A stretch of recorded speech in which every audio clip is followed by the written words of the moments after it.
오늘 우리에게 주시는 말씀은 야고보서 5장 12절에서 20절까지 말씀입니다.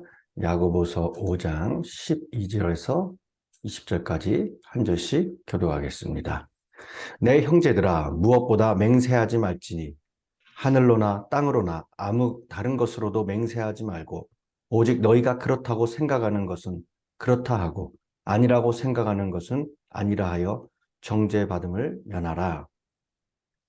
너희 중에 고난당하는 자가 있느냐? 그는 기도할 것이요. 즐거워하는 자가 있느냐? 그는 찬송할 것이요. 찬송할지니라. 너희 중에 병든 자가 있느냐? 그는 교회의 장로들을 청할 것이요. 그들은 주의 이름으로 기름 바르며 그를 위하여 기도할지니라. 믿음의 기도는 병든 자를 구원하리니 주께서 그를 일으키시리라. 혹시 죄를 범하였을지라도 사하심을 받으리라.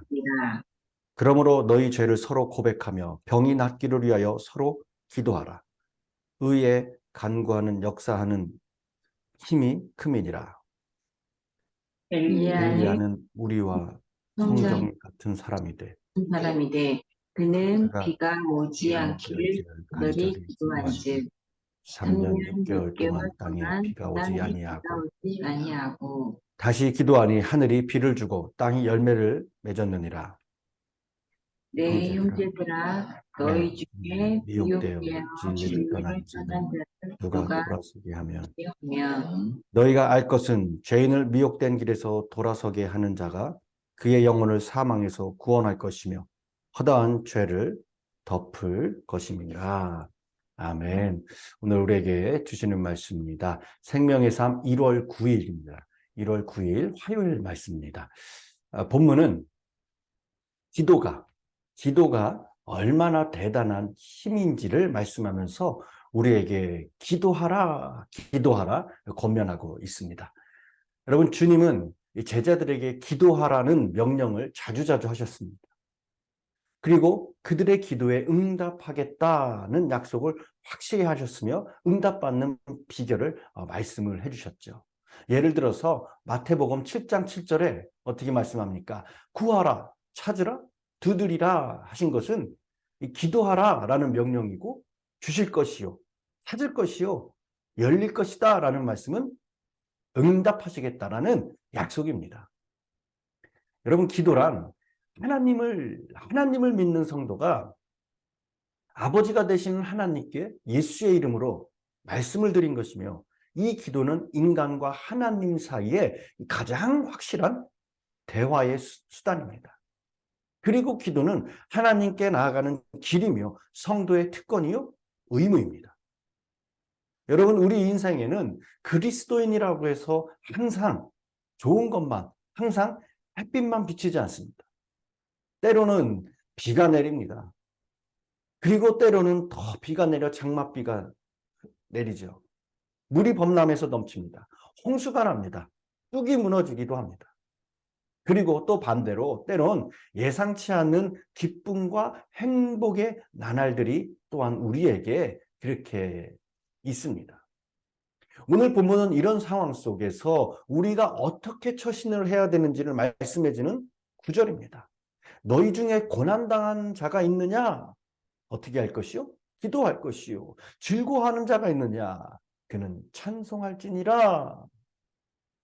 연약한 인간이 세상을 살아가려면 수없이 많은 문제들을 만나게 되죠. 그렇게 만나게 되는데 우리의 신앙생활을 하고자 하면 더욱더 어려움을 겪게 됩니다. 악한 사단은 우리가 평안히 살며 하나님의 뜻대로 그렇게 살아가도록 가만두지 않는다는 거예요. 시험하고 유혹하고 위협하면서 넘어뜨리고 흔듭니다. 그런 상황 속에서도 우리는 주님의 뜻을 이루며 의롭게 살아야 하는데, 시험에 들지 않고 바르게 신앙을 지키고 주님의 뜻을 이루며 살아갈 힘은, 능력은 기도하는 길밖에 없어요. 아무리 단순하고 아무리 기초적이고 원초적인 것 같지만은 이게 답입니다. 기도하는 길밖에 없다는 거예요. 성도에게 있어서 기도는 그 어떤 것보다 중요합니다. 오늘 본문 적극적으로 우리 성도에게 명령하고 있죠. 하라, 하라. 무엇을 하라? 기도하라, 찬양하라, 죄를 고백하라. 그 다음으로 더 적극적으로 어떻게 이야기합니까? 진리를 떠난 자들을 돌이켜라. 가서 그들을 권면하라 라고 명령하고 있습니다. 성경에서 위대한 기도의 능력을 보여준 사람이 누구입니까? 오늘 본문에서도 나오지만 선지자 엘리야예요. 그가 기도하니까 이스라엘에 3년 반 동안 비가 오지 않았습니다. 그리고 또다시 기도하니 하늘이 열려 비가 내리고 메마른 땅은 열매를 맺게 됩니다. 이만한 기도의 능력자가 없죠. 그런데 야고보는 무엇이라고 증거합니까? 17절에 엘리야는 우리와 성정이 같은 사람이돼 라고 얘기하죠. 여기서의 성정이 같은 말이란 우리와 같은 사람이다 라는 뜻입니다. 우리와 같은 사람이라는 거예요. 야고보는 본문을 통해서 엘리야의 기도의 능력이 큰 것을 말하는 것이 아닙니다. 누구나 간절히 기도하면 놀라운 역사를 일으킬 수 있다는 사실을 강조하고 있습니다. 엘리야 역시 간절히 기도했기 때문에, 그가 능력이 있어서가 아니에요. 간절히 기도했기 때문에 하나님께서는 놀라운 역사를 일으키셨다라는 거죠. 본문에 나타나는 간절히 드리는 기도는 어떤 기도를 의미하느냐? 우리 자기의 어떠한 개인의 생각, 고집, 주장을 내려놓고 하나님의 뜻대로 하는 기도입니다.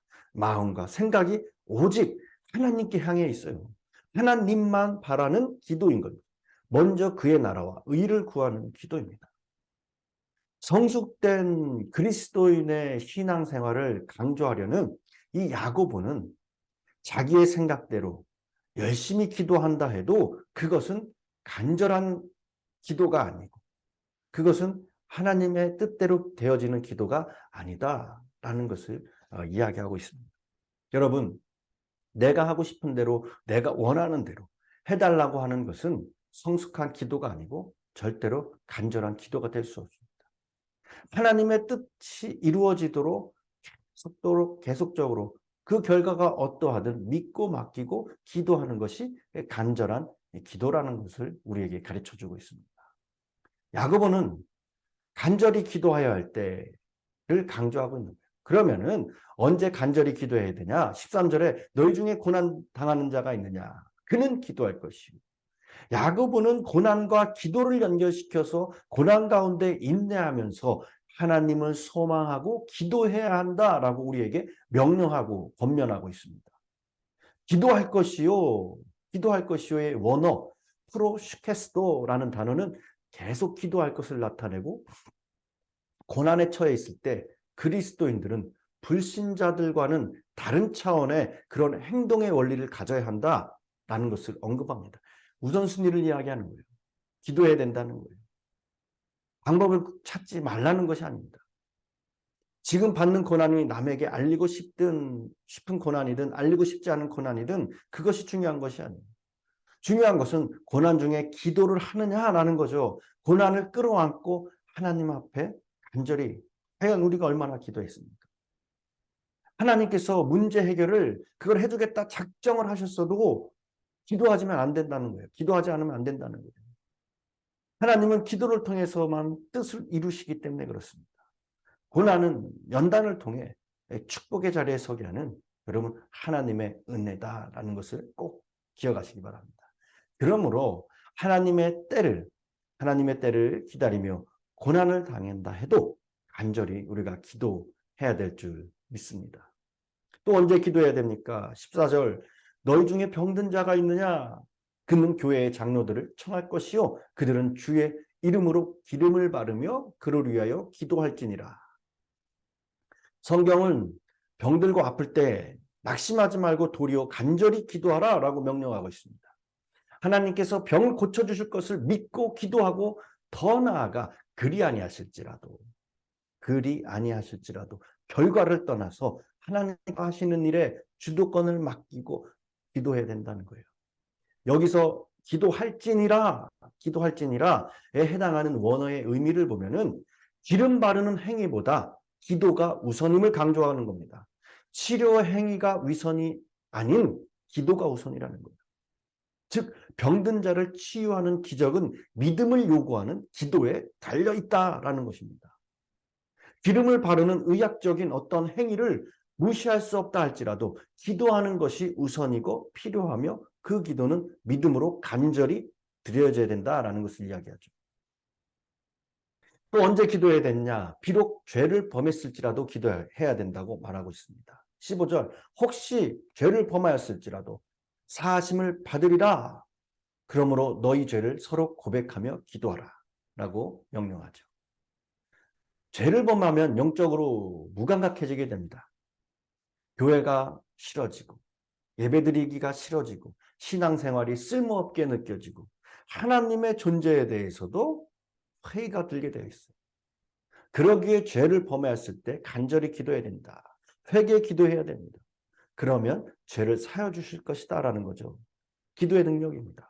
그리스도인들은 사죄의 권한이 하나님께 있음을 믿고 믿음의 기도를 간절히 드려야 합니다. 서로 죄를 고백하며 자발적인 마음에서 우러나는 그 고백의 기도를 드려야 돼요.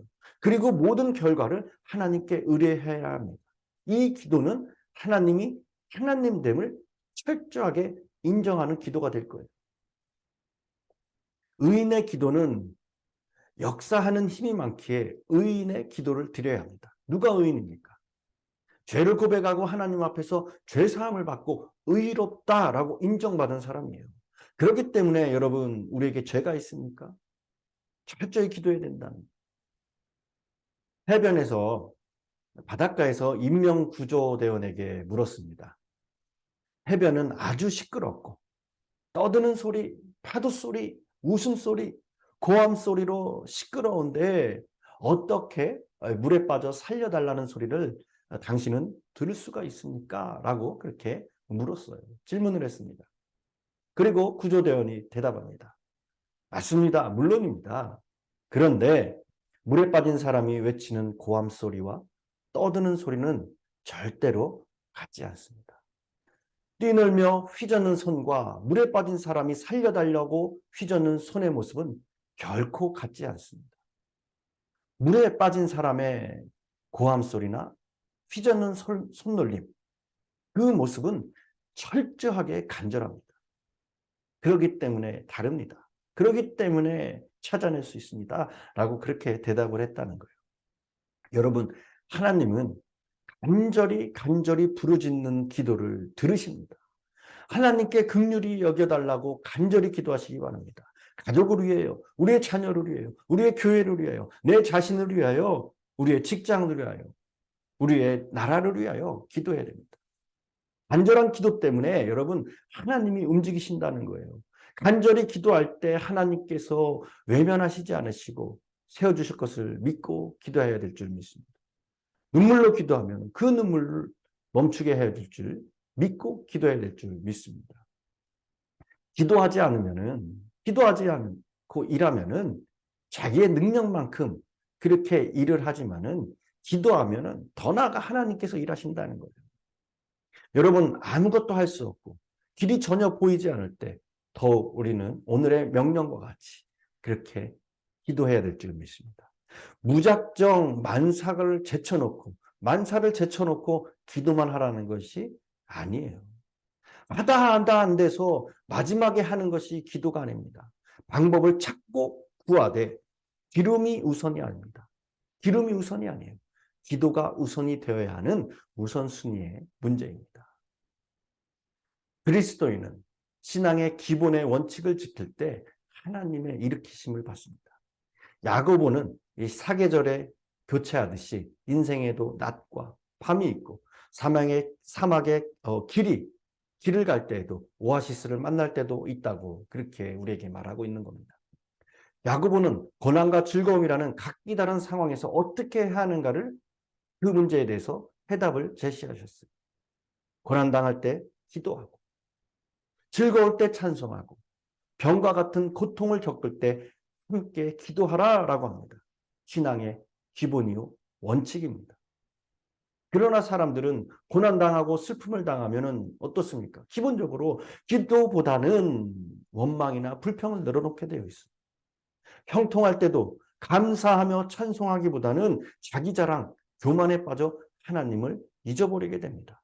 여러분, 기본, 신앙의 기본, 오늘 우리에게 적극적으로 명령하고 있습니다. 하라, 기도하라, 찬양하라, 죄를 고백하라. 그것만이 하나님의 일으키심을 얻는 지름길인 것을 기억하시기 바랍니다. 여러분, 고난을 당하고 있습니까? 원망과 불평을 하지 말고 하나님을 기억하며 하나님이 하나님 되심을 인정하며 기도하시기 바랍니다. 형통하며 즐거운 일이 있습니까? 자만에 빠지지 말고 우리에게 베풀어 주신 복을 기억하며 하나님을 기억하며 우리의 입술에 찬양을 두시기 바랍니다. 병에 걸린 누군가가 있습니까? 자신의 아픔으로 여기며 찾아가 중보하며 그리스도의 사랑을 나누시기 바랍니다. 여러분, 위기와 고통 때문에 하나님을 가까이 할 수 있다면 그것은 분명히 큰 축복이에요. 큰 축복이에요. 그리고 그것 때문에 기도할 수 있다면 그것은 하늘을 향해 나가는 그러한 지름길입니다.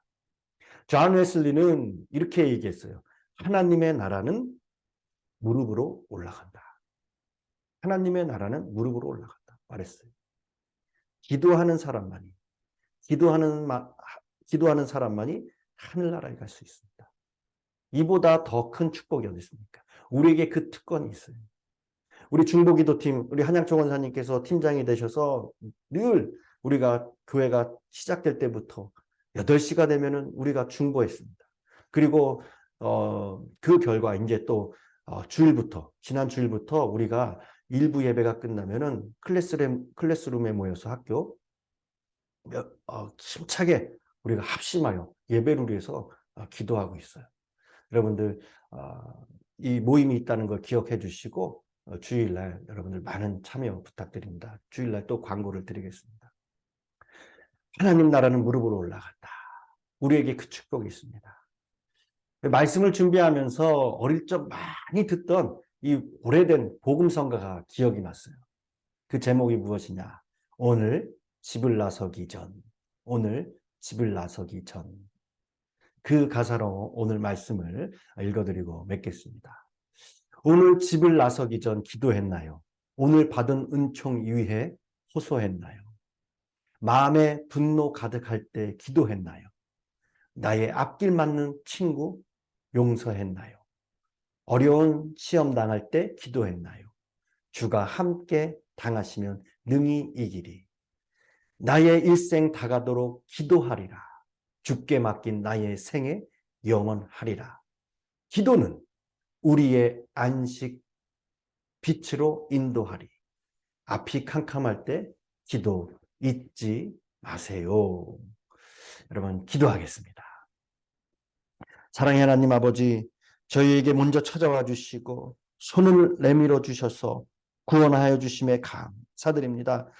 아픔과 고통, 환난과 고난이 반복되는 이 세상에서 언제나 주님께서 우리에게 베푸신 구원의 기쁨을 잃지 않는 저희가 되게 하여 주시옵소서. 어떤 순간에도 우리의 기도가 차선이 아니라 먼저 기도가 우선이 되는 강한 기도의 용사, 믿음의 사람들이 되기로 합니다. 그래서 문제보다 크신 하나님께 무릎을 꿇고 간절히 눈물로 드려지는 그 기도와 눈물이 기적의 씨앗이 되어 30배, 60배, 100배 이상의 주님이 원하시는 많은 열매를 맺는 기도가 우리의 입술 가운데 있게 하여 주시옵소서. 감사드리며 예수님의 이름으로 기도드렸습니다. 아멘. 오늘 말씀을 생각하시면서 다 같이 저희들이 합심하여 중보의 기도의 자리로 나가겠습니다. 기도하겠습니다.